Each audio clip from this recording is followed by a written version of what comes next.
Bonjour à tous, nous sommes Erev Shabbat Bereshit. Bereshit, on recommence la Torah. Une force spéciale qui a été donnée au Klal Israël, Kadosh Baruch Hu nous a donné une force spéciale de recommencer à nouveau, de tout reprendre à zéro. Bereshit. Rachid nous explique, Bereshit, Bishvil Israël shenikreu Reshit. Israël ont été appelés Reshit. L'explication simple signifie que nous sommes Reshit, nous sommes la prémisse de Kadosh Baruch Hu, nous sommes le peuple que Kadosh Baruch Hu a choisi, ça c'est l'explication simple.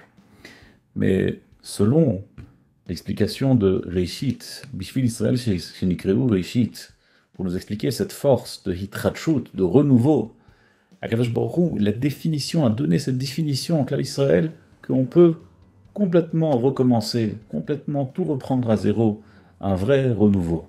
Ce n'est pas pour rien que nous disons Bereshit après les Yamim Noraïm, après les jours de pénitence, après les jours de repentance.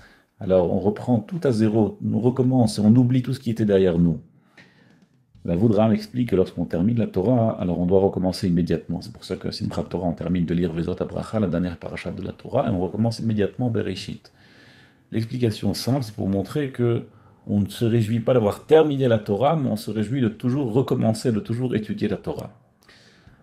La Torah a été écrite avec la lettre Bet, commence avec la lettre Bet. La lettre Bet est écrite de manière à ce qu'elle est complètement bloquée du haut vers le bas et à l'arrière, et elle est ouverte seulement vers l'avant. C'est-à-dire que nous, on regarde uniquement vers l'avant. Mais le Bet a un petit trait derrière lui. Ça veut dire qu'on doit quand même se rappeler de ce qu'il y avait avant pour retenir les leçons, mais notre visage est toujours vers l'avant, toujours tourné vers l'avant. La force du renouveau, c'est la raison pour laquelle on recommence Bereshit juste après les Yamim Noraïm, juste après avoir complètement demandé pardon pour nos fautes, d'avoir demandé une nouvelle année, une bonne nouvelle année. Alors là, on recommence tout à nouveau et on repart à zéro, table rase. Il y a une explication de Tzidkat Yosef, de Rav Yosef de Pittsburgh. Il explique que la Torah termine avec l'Einé Kol Israël. Là-bas, Rashi nous explique, l'Einé Kol Israël, c'est quoi?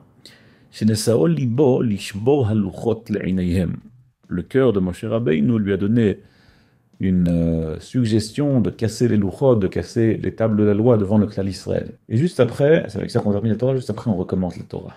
Nous dit le Tzidkat Yosef, pour nous montrer et pour nous apprendre, pour nous enseigner que celui qui a le cœur lourd, qu'il est encore dans Shvirat HaLuchot, c'est pour désigner quelqu'un qui a le cœur brisé, qui a la pire des choses de l'histoire qui est arrivée. Une des pires des choses de l'histoire qui est arrivée, c'est la brisure des Luchot. Donc même si quelqu'un a le cœur brisé, même si quelqu'un il est triste, il est en bas, il faut savoir qu'on peut tout recommencer, tout reprendre à Bereshit et complètement changer de tout. Il y a une autre explication que l'on dit dans la Tfila, Beli Reshit, Beli Tachlit, en parlant d'Akadosh Baruch Hu. Akadosh Baruch Hu n'a ni fin ni début. Pourquoi? Parce qu'Akadosh Baruch Hu est éternel. Alors il y a une explication chassidique qui dit Beli Reshit, Beli Tachlit. Celui qui n'a pas de Reshit, celui qui n'a pas de renouveau constant, celui qui n'est pas capable de tout recommencer à zéro, alors Beli Tachlit, lui, n'aura pas de fin. Il n'aura pas une bonne fin. FIN. C'est pour cela que il faut saisir cette opportunité, Bereshit, tout reprendre à zéro, tout reprendre depuis le début, oublier ce qui s'est passé jusqu'aujourd'hui, oublier nos fautes, oublier l'année qui est passée, et avoir le visage uniquement vers l'avant, vers la nouvelle étude, vers la nouvelle année, les nouvelles mitzvot, les nouvelles choses qu'on prend sur nous pour cette nouvelle année Bereshit. Et grâce à cela, Bezrat Hashem, on aura une bonne et douce année, et que des bonnes choses.